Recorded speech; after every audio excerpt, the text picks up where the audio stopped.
Hello, LinkedIn, YouTube, Facebook, TikTok, Twitter, wherever you are. It's Friday. Let's get a beer out. I'm pretty boring, actually. I'm going to have a water, but I promise you, my beer's on the way. It's a Friday afternoon special. It's a global special, and I'm joined here by a fantastic guest, Architect Russell, aka Russell Henderson, aka TikTok, Tip Top, King Hello. of TikTok. How you doing, Russell? You all right? Yeah, good. Thanks. Just finished work about an hour ago. So Amazing. good to relax now. Have a Amazing. good chat. And you are all the way from Tanzania right now. The connection's going really well. And that kind of Good. That's brings good. us on to a little bit of our topic today, doesn't it? About relocating and moving away, because you are an ARB architect. But maybe for anyone that hasn't seen you on TikTok yet, do you want to tell us a little bit about yourself then, Russell? Yeah. So I become registered around the global recession time. I think 2008. That is. I think within a month of getting registered as an architect, I studied in Huddersfield, the UK. I think within a month I left the country and You couldn't get out sooner then, huh? You were just I like, I'm off. know. Exactly. I've always wanted to work abroad and never been a big fan of the UK, really. It's all right. Just, you live there 35 years or whatever it was. Just get bored of it after a while. So I always wanted to work and live abroad. So I got a holiday visa, working holiday visa for Australia. So I left. I went via Egypt and then stopped off at Thailand. And then I ended up working in Thailand for 2.5 years in Bangkok. So I got a job there. I was just there for a couple of weeks on the way to Australia and applied for a job and got it as a architect. It's more interior design work. So I ended up there for a couple of years. Then I went to Australia. I was there for a couple of years. And then now I'm here and I've in Tanzania, Dar es Salaam. Been here for about 8 years, I think, and Love I haven't it. been back to the haven't been back to the UK since like 12 years, I think. Yeah.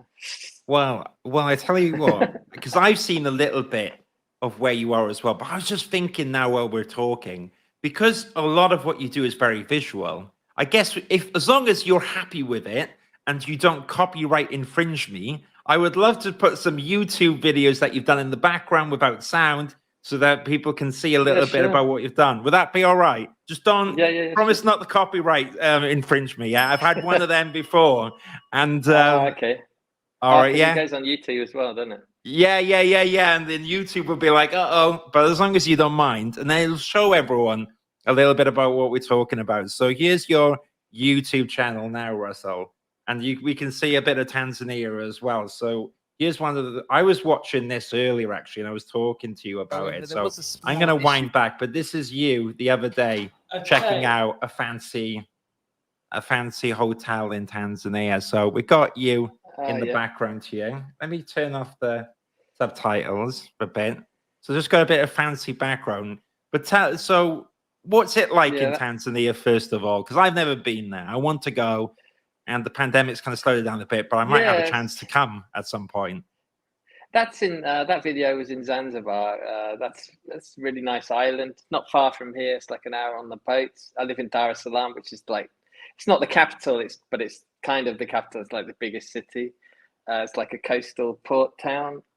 So Nice. Zanzibar's more of a tourist place that has some of the best beaches in the world. And for other touristy stuff, there's the safaris up in the north, Serengeti, Ngorongoro Crater, and they're the two main things. Arusha, Mount Kilimanjaro is famous, tallest mountain in Africa. There you go. So they're the kind of the main touristy areas. Then, but I live in Dar es Salaam, which isn't touristy at all, really.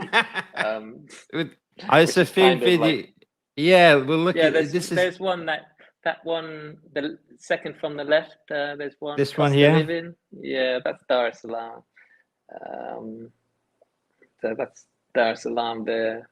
So it's a totally different world, isn't it, compared to what I'm used to in London with, all the Londonisms and all that jazz.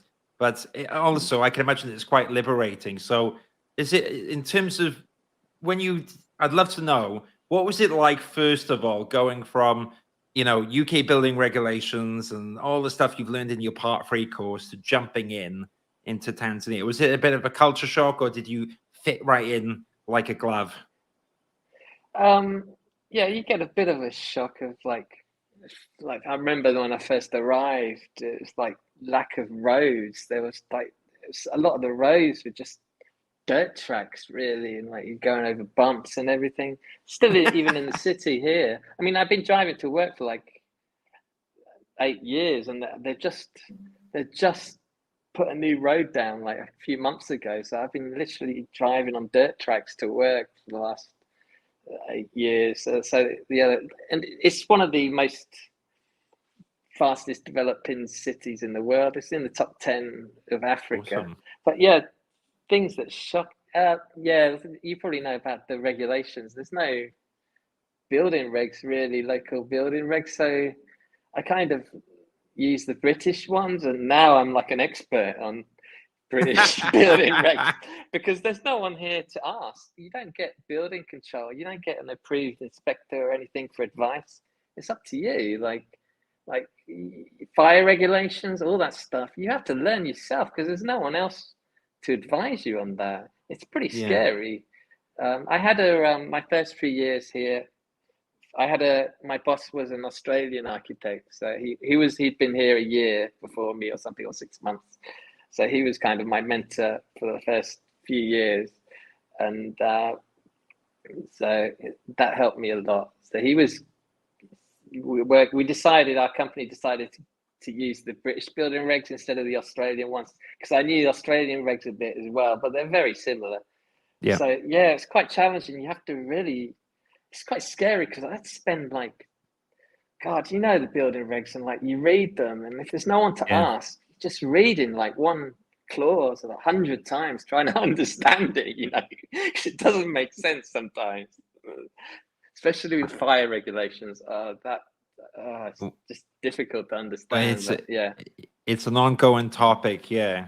But I love that. So you kind of brought your own regulations with you. So I guess that Part 3 did come in handy then. So I mean, that's definitely a good thing. We already got comments coming in, Russell. So Michael, who I'm actually going to have a chat with later in the day, has said, loves your TikTok, and we will come on a little bit to TikTok later. But also Gregory says it's a great topic. He registered in Australia, and would that help in Tanzania?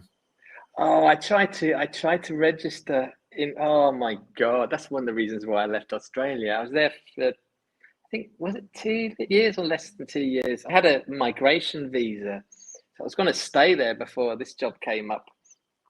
But I was trying to get registered. I applied to the Australian Accreditation Council or something like AACA or something it's called. Oh my God, it was a nightmare. It's like they really did everything to not allow me to register there. I had to, first of all, I had to send like 7, I think it was more than that. It was like 10 copies, hard copies of my portfolio to Canberra. And then they like reviewed them, and then filled in all these forms. And then they invited me to an interview with the AIA, the Australian architects. I had an interview with them, and it was based on the way I registered. It was based on my education.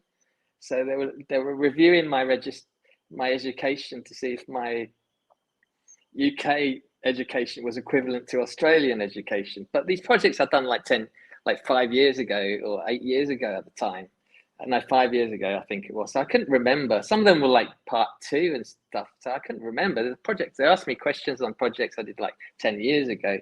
So I didn't pass the interview from these. They said my work wasn't equivalent to Australian education. Yeah. So then I made an appeal, right? I said, how can you say that?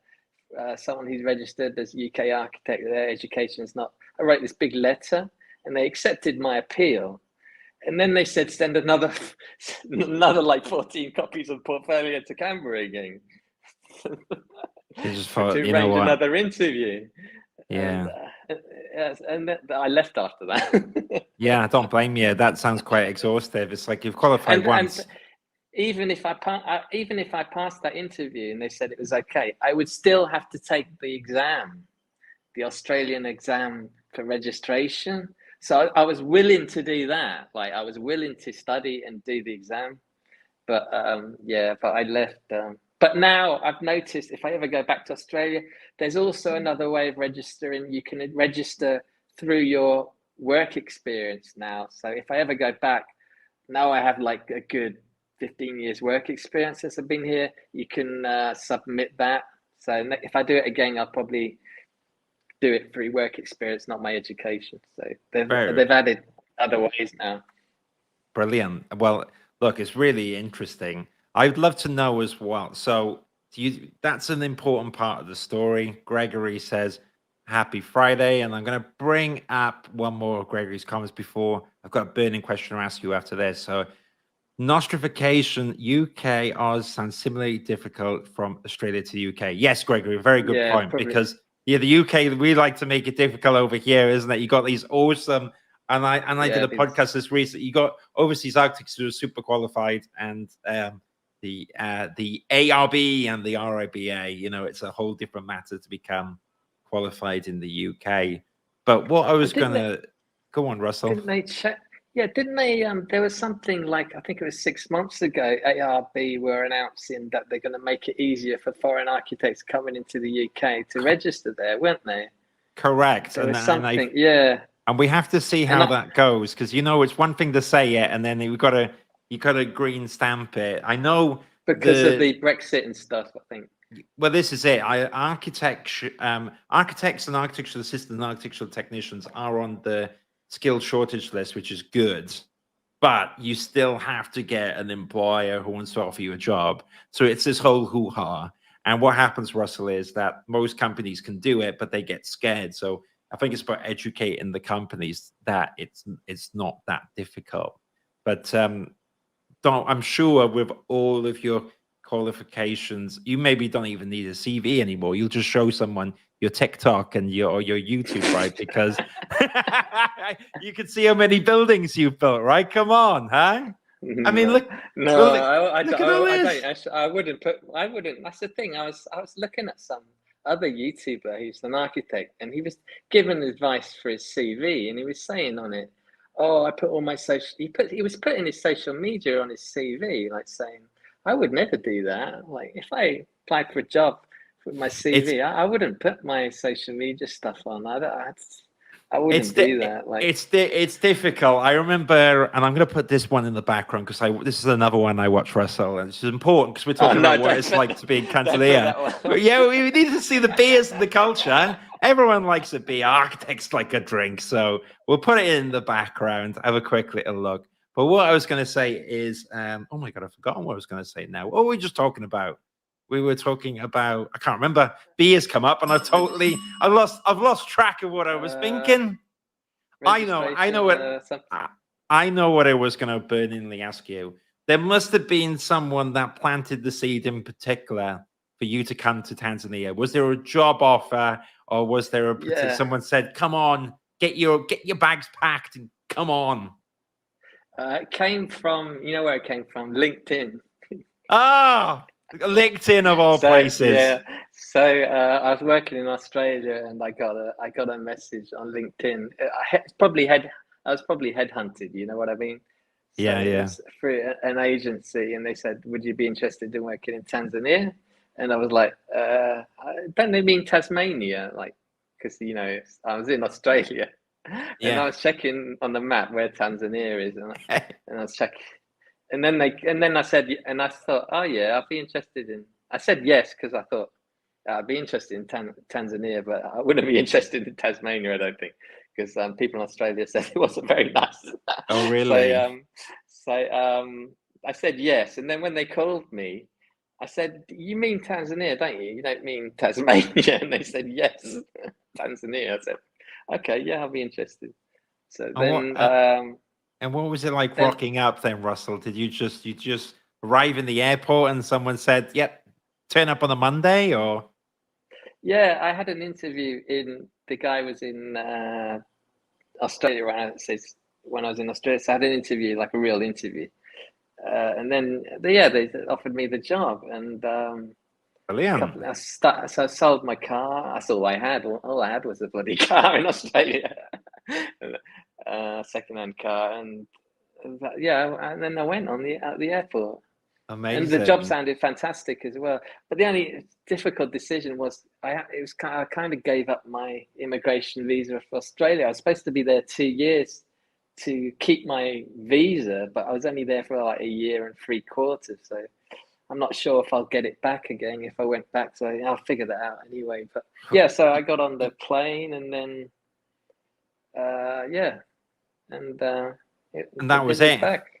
Yeah, you didn't look back. Now, some people will be familiar with you. If you've ever loaded up TikTok, you're quite prominent on TikTok, right?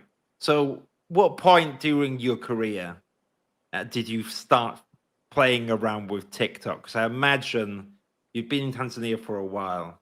And again, where did that idea just pop in? Were you playing around with TikTok then? So I was doing YouTube for about 1 year. I did almost a video every week for nearly a year on YouTube. I did like travel vlogs and stuff. So yeah, I built up my video skills on that a bit. and then people were on TikTok, and then I've been reading about it. Everyone says get on there because you get more. The idea, you want to do a video, you want people to see it, don't you? So like TikTok was the place to see your video. So I started doing that, and I was like, whoa, I'm getting loads of people are watching my stuff. And then so that was about 2.5 years ago I started. I think just over 2 years ago I started. So then I started really getting into it, and then like people like Gary Vee was saying, like it's going to be it's young audience now, but it's going to mature. So it's already like older people getting on it now. So it's going to mature over the years. So it's a good kind of, he was saying this kind of good investment if you're going to get on social media to use that. So I went for it, and I almost did a video I tried to do a video every day. Like I almost did a video every day for like a good year. So nice. So now at the beginning I didn't know what to do, and I was thinking, God, I got to do a niche or something, and I had no option really. I had to do architecture.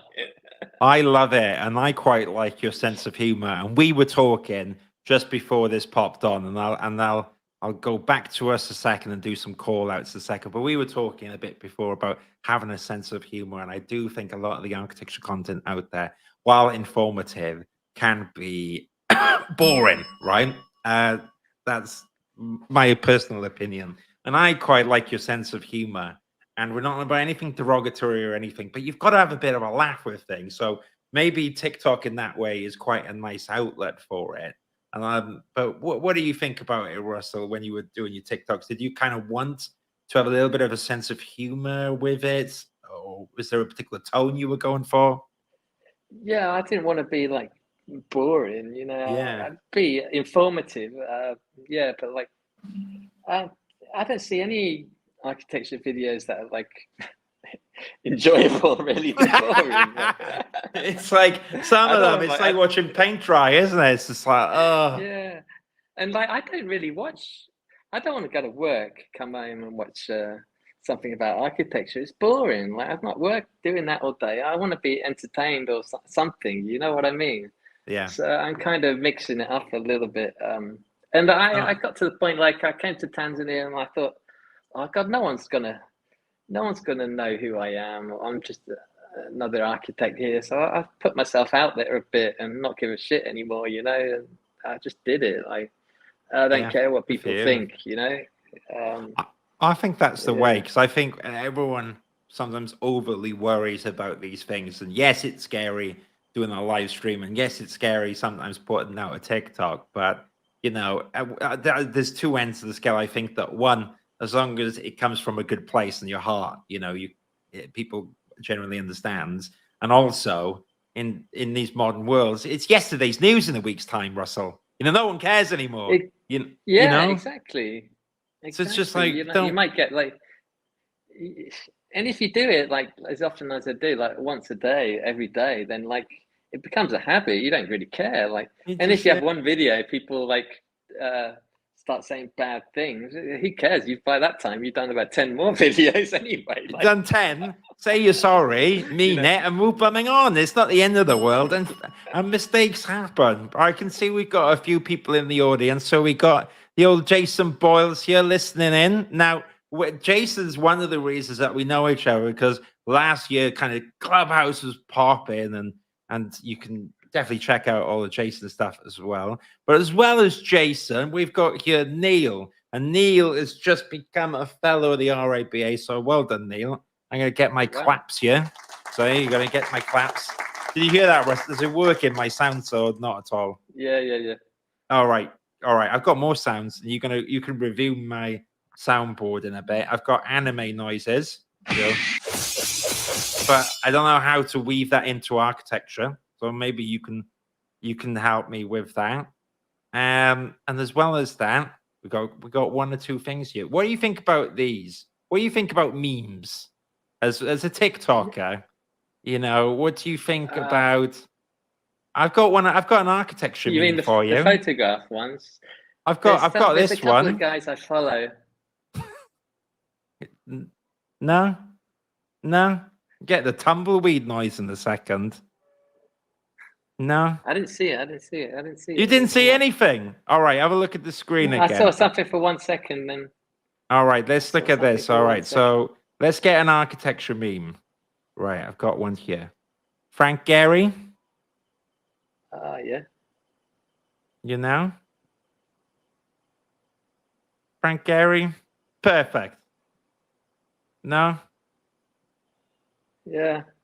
No. I like the there's a few Tough crowd. there's a couple of people I follow on Instagram. There's some funny memes out there, architecture memes. There's a couple of ones that I follow that are really good. There are some good ones out there, but they're quite photos, feisty. not videos. There's a Yeah. there's like they're really rude as well. Some of them like I know. there's like a couple on Instagram I follow. They're actually some of them are hilarious. Some of them are beyond me. I don't understand. Well, I tell you what, I'll put it back on topic because maybe it's Friday. I kind of meander. That's my problem, Russell. I need to stay on the straight and narrow. But tell me about, where do you see social media going at this rate? Do you think more architects are going to get into TikTok, or do you think that it's quite crowded already, or actually that there's no one on there? Yeah, there's a few more architects have popped up the last 6 months, but it's still pretty unsaturated with architects. There's a few popping up. There's more professionals popping up. There's like lawyers and stuff on there, teachers, pilots, just about everything now on there. Who else? There's like videographers. There's like every profession. There's one. There's people on there, and they've got a hell of a following, some of them. So it's pretty good. They're doing so they're just doing 10-minute videos on TikTok now. You can do 10 minutes. Wow, that's like YouTube's the length. I got verified by TikTok as well last year. So TikTok contacted me. Yeah, they contacted me and said they liked my stuff, and they gave me verification, which was quite nice of them. Yeah. So you got like the blue tick, is that right? Yeah. It's gonna be a long way till I get verified, because I kind of did a little bit and then I gave up. But it's like everything else, right? I mean, how many years have you done the TikTok for now? Yeah, 2 years. Just over 2 years. Chipping away. That's the thing. People think social media is. I think. I don't know with the metaverse and stuff, but I think they're gonna, even if the metaverse when it does take off, all those social medias like TikTok and Instagram, they'll probably have their own world inside the metaverse. You know what I mean? So there'll probably be like a TikTok headquarters where you can meet all your influencers there and things like that. It's probably the future, but it's probably a long way away. But they're saying like Gary Vee's like saying like TikTok's like the new MTV at the moment. It's pretty big. Yeah, Gary V. No one's seen anything like it. I think, well, he's onto something. I mean, NFTs and metaverse, and I've kind of covered that a lot. And that's a very spicy topic, Russell, because you want to get the pitchforks out. If you bring up the metaverse, everyone has an opinion. I better not mention that. No, we've already done it. Don't worry about it. We can mention anything we want here because I just don't care. It's fine. But yeah, metaverse is a very divisive topic. Sustainability, the future. Is this the right way? Architects are not registered there. Does it matter? Yes, no. Very divisive, but I think it's the way everything's going. Yeah, I think another thing education is going to change a lot as well. What Nas Daily is doing, he's getting influencers are going to start teaching more. So you might go to if you want to be if you want to study architecture, you might learn from an influencer who's got a education course or something like that. That could be the future as well, because I don't know about education nowadays. Unless you're a professional like an engineer, architect, lawyer, or something, you don't really need to go to university, do you? It's all on social media, everything. Well, I tell you, because I did architecture, then I went into recruitment and sales. And in sales, if you can wear a suit and you can speak, you're hired. It doesn't mean you'll be good at the job, but it's like you turned up to the interview and you can talk, you can dress yourself, you're hired. Whereas in architecture, it's 5 years, you've spent a lot of money, you get a 2-1, and then you're looking for a job for 10 months. It's crazy. Yeah. I just wondered whether there's a way of setting up a school, architecture school, and then there might be a way of doing that, but instead of getting without getting RIBA involved. There's the London School of Architecture, which was new, is pretty cool because I don't understand all the mechanics, but they were a new school. And what's quite interesting is that they don't have a building. They involve architecture practices, and then the lessons are done in different architecture practices throughout the London area, or sometimes out of London as well, so that the built environment is actually the classroom. And I quite like that mentality. So it's a good one for you to check out. But I think they got qualified. And I know they do really good stuff. But yeah, we need more of that. But on that note, though, Russell, you mentioned Skillshare. So I'm going to end the video of the monkey here now. As much as I love wildebeests, and it is pretty cool to see, let's bring up your Skillshare, because that's probably a nice segue into it. And tell us about why you felt then you needed to kind of do something different and build a Skillshare. Yeah, I'm just trying to be on as many platforms as I can, like they're diversifying, just try different platforms. Tried that nice. One. Might do another one soon. So cool. Yeah, that was about the RIBA, because there's something I didn't bloody understand when I was younger, and I thought it would help people. The RIBA stages, they always baffled me, and I always thought RIBA made everything complicated than it actually is. And it's not that difficult. I tried to explain it a bit simply so anyone can understand it, because I certainly didn't understand it when I was a student. So that's kind of the reason why I did it, really. Yeah, nice. Well, fair play. I think it's very cool. Skillshare is an interesting one. I tell you what I need to do, but I haven't the time to do it, is I've been thinking about doing CVs and portfolio talks, because that's a lot of what I do. And so I'm tempted to get in and work on that. But like everything else, it takes time. I mean, how much time went into the Skillshare, or was it quite easy to do? Yeah, it depends. Sometimes you get obsessed with the quality of it. You got to be careful you don't get obsessed with the quality of it.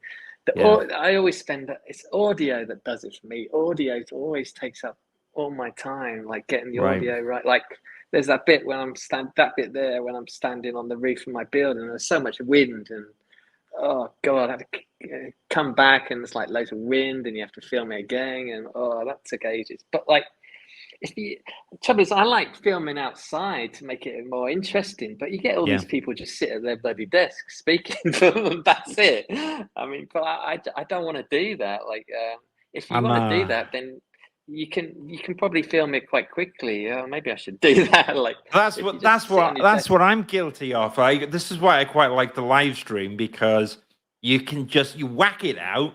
It's gone out live. Okay, it might not be perfect, but it's done. And however, it doesn't have that finesse. And I think what I love about your TikTok is that quality, because it's seamless, and you've even got it down where you do, the last bit of the TikTok loops with the original bit, and that's a lot of work, Russell, but you can see the quality. So I don't know, if you lose that, you might lose your magic, if you get what I mean. Yeah. I mean, sometimes I do ones sitting at my desk. They never do very well. But, like, sometimes sometimes when I do a talk like this, I film it and then find a clip and I stick it on and stuff like that. Yeah, you get the little 30 seconds. Well, Rakesh has asked, what episode of Simpsons was that with Gary? I don't know. Truthfully, Rakesh, I'll have to remember. I saw it when I was a kid, and if you Google the Simpsons episode, you'll definitely find it. And Rakesh, I owe you a phone call, so I will call you after this, but I can't call you live. I've had people ring me live, though, Russ. That's the only other problem with live streams. I've had Amazon delivery mans come, I've had my parents try to call me. I've had a computer crash. Your internet can die. So maybe it is a little bit better doing a live stream, doing a TikTok, because once you've beautifully done it, then you put it out for the views, right? Yeah, well, life's different, isn't it? It's a different beast. Yeah. Well, I need to keep focusing. We can tell it's Friday afternoon because I'm all over the place. But I wanted to bring up your website, because I think that's kind of like a really nice way to maybe visualize some of the work you've done. And then after that, maybe you can ask me any questions and we can talk about where people can find you. But here's some of the actual work that you've done in Tanzania. And the website, I'm just going to put the link up for everyone so that they can find you. It's just architectrussell.com. Yeah, let's bring it up on the screen as well, so everyone should check it out. Nice website. It's also got all the links to find you. So that second picture, that was my first project in Tanzania, the second picture. This one here? Yeah. Very That's cool. an office building. I like this guy here with the building in town. Yeah, it's really nice. Right. It's very cool. There's quite a lot here. So if I click through, so here we go. That's a hotel. I like this. There's a little bit of funky little landscape in here, huh? That's fake grass, actually. It will survive. But you're still doing sketches and stuff, look. That's pretty cool. Oh, yeah. There we go. I tried to show. Look at this. Oh, that's pretty. That's very architectural, that is. I like that. Very cool. So you've got your work here. I should update this. Oh, you got more stuff, have you? Yeah. Fair enough. Well, all right. Well, what we can do now is, so here I've got a bunch of links that I'm going to put down here. All right, but I think it's good to find you on the Architect Russell website. You're on TikTok. If you type in Architect Russell, generally you can find you, right, Russell, on these different platforms. Is that correct? Yeah, everywhere really. Instagram, Facebook, YouTube, Twitter. I don't really use that much, but most of the ones are Instagram and TikTok and YouTube. They're the free ones really, and nice. LinkedIn. Well, I tell you what, it's not fair for a conversation to be one way. While we're here, guys in the audience, it's the last chance to ask Russell a question. Well, Russell, do you have any questions for me at all, or burning topics like you'd like to bring up? Anything? Yeah, you're a recruiter, so I just Yeah. wondered, like, what you might know, what countries do you think are hot at the moment for architects to work in, like Oh, internationally? it's quite strange. So currently in the because we've just come through the pandemic, actually the UK is absolutely crazily looking for architects. There's a massive shortage, and that's partly because of Brexit. So, and quite understandably, not everyone feels quite welcomed here. We haven't made it that good. I know Reba says, welcome, but the government is just, we've gone full Brexit, right? So, and as well as that, you've had the logistics of the pandemic. So people haven't been able to Yeah, travel. And so that's true. borders like in Yeah, Australia, they were totally closed for ages. So the like before you'd have like amazing like Australian, New Zealand architects, so all different countries, right? Nah. So there's been deprived of that. There's so much work here. So I've been really, really busy here. But to answer your question, before the pandemic and during, there's always been a demand for architects in the UAE. It was always in Dubai. Oh my gosh, I'd always see briefs of architects going to Dubai, and that's slowed down a little bit because of the current demand.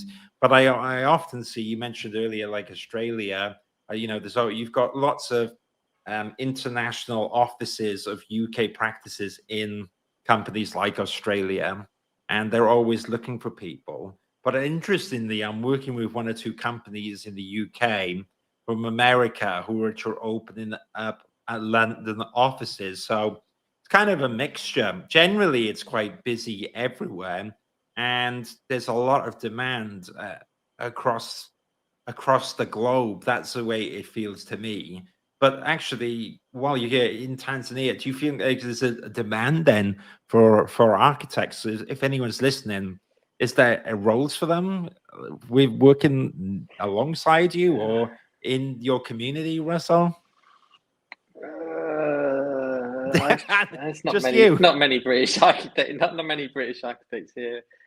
I don't know, getting a job abroad is kind of a lot of luck Difficult. involved. There's a couple of ways to do it. I mean, there's either, I always thought, like, go to the country and on holiday or something, and Yeah. then apply for a job, or apply for a job and then say that you'll be there for a couple of weeks if you have an interview. It's very Yeah. difficult to apply if you want to.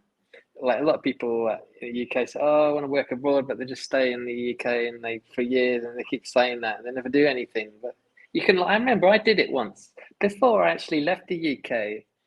I went to Australia just for a holiday, just for a couple of weeks, and I think this was about 3 or 4 months before I left the UK. I went to Australia for a week to see what it was like, and I set up some interviews there. I was only on holiday, and I just applied. I think the trick is as well, put a local phone number down, like lie or Yes. something, pretend you're there. Like, Local phone numbers. That's a very good yeah. trick. And Uh, and then I had an interview, and they were interested. I didn't, because by that time I went back to the UK, but I just did it for the experience and stuff. So wow, that's that's a quite good thing bold. to do. That's quite ballsy. But where Yeah. I think that works as well is where I see it doesn't work is then I speak to a lot of people who are currently in the country that they're currently in, trying to go and apply to another country. And where it doesn't work is if you've got that overseas number or you're not currently there, no one's gonna. I get a lot of requests saying like, "Is there a role for me? Do you think I can interview, get the offer, then move?" And I'm like, "Nah." They want you there, meeting No. them in person, because otherwise it's just a Yeah. pipe dream, you know? Yeah. Exactly. Exactly. And you're not gonna. It's very rarely you can. Like, even the one in Tanzania, I met them in person. I didn't. Yeah, I did have a Skype interview with someone on the ground, but someone met me in person, and the one in Thailand I got, I had an interview there, and then in Australia, yeah, you gotta be there really. You're not gonna. It's like those, what do you call them? people, and when I worked in the UK, I worked for a big firm, and they had international offices. And it's like almost impossible trying to get transferred to another. There's that Yeah. as well. That doesn't. You can't expect. You You got to gotta go go, there yeah. and meet them there. Yeah. Yeah, I And like your the UAE. Last time I went there, a lot of people. The other advantage I got for my job here, it wasn't a contract job; it was like a permanent position. And when I was in Australia, all the work I was doing there, it was all contract work. It was like working there 5 months, working somewhere else 3 months. Then I was there. I was like 1 year at one company. It was like it was a 3 month contract, but I ended up there a year. So every week I'd come in, I didn't know, and it was quite casual, like architectural technician. I was getting annoyed. Like I wanted a career, I didn't want to just be like, technician and stuff. And I worked at all these companies, and the work there was quite casual. So when this Tanzania came up, I said like I wanted something. I want a proper career. Like I haven't, yeah. I haven't even designed a building yet, like properly. Like, Well, now you've done so I wanted, loads. Yeah. yeah. Well, fair So play. I think no, it's very busy. So it's very busy in recruitment. Um, I heard any more? in UAE that last time I went there, they said it was a lot of expats would go in there, but it wasn't permanent. They would just go. They ended up leaving after a year as well. That's another difficult thing. Like you get jobs abroad, but sometimes they're not permanent as well, and Yeah. that's a pain. That puts me off. I mean, I've seen jobs advertised. Someone even contacted me the other week about like a job in UAE, but like I keep looking at the package. It doesn't look that good, and like, Right. and then like it doesn't, and it probably wouldn't last long as well. No. You know. The other one I see is sometimes because obviously different cultures, different countries have a different tax culture, right? And we all know in like the UK, Her Majesty loves the tax, right? We can all have an opinion on too much, too little, or what have you. But let's just speaking just factually, anything over 45,000, you get a huge amount of tax. And what I've noticed is that you get very talented people who will work overseas, and then sometimes they'll struggle to come back because they'll apply for a role of mine as an architect at £90,000 because that would be the equivalent of what they're on. But you have to be flexible to different countries, different tax situations. And if you were to come back to the UK, my advice for anyone out there is I think you kind of just have to accept that you have to take that blow because you get different tax breaks. I mean, one of the incentives for architects was you were not taxed depending on the country, and therefore it was incredibly lucrative. And I know a lot of people would go out for just 1 or 2 years, Russell, and never come back because they build up that life, and enjoy it. But I mean, have Like you me. heard of like you're like, right, I'm not going back now. Well, it can happen, isn't it? Yeah, I mean, like the what is it? Yeah, there's drawbacks though, isn't there? With because you get the healthcare and everything in the UK with the tax and Yeah, everything. that's There's a bit true. more security and everything. But there's like there's a lot of drawbacks here. Like I don't, like for instance, I don't pay taxes much, but like I might get stopped by the police and have to give them money all the time and stuff like that. Yeah, so In there's the still car, like expenses in pull you life. over. Yeah, There's- that's what I mean. They pull you over all the time, and you have to give some money to get rid of them. Like so, there's the push and pull. That's hilarious, though. Yeah, okay. So exactly. So it's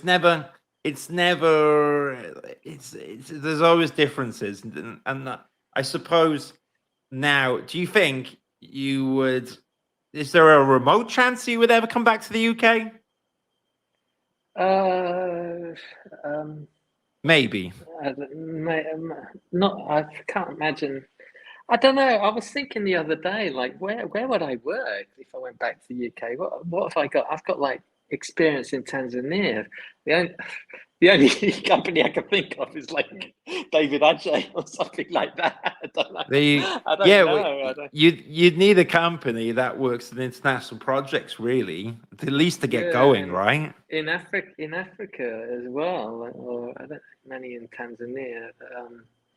But yeah, I'd like to work in the US at some point. Yeah, Actually, because I had this dream. I wanted to work in every continent. So I worked in Europe, Asia, Australia, Africa, and America's the only one left.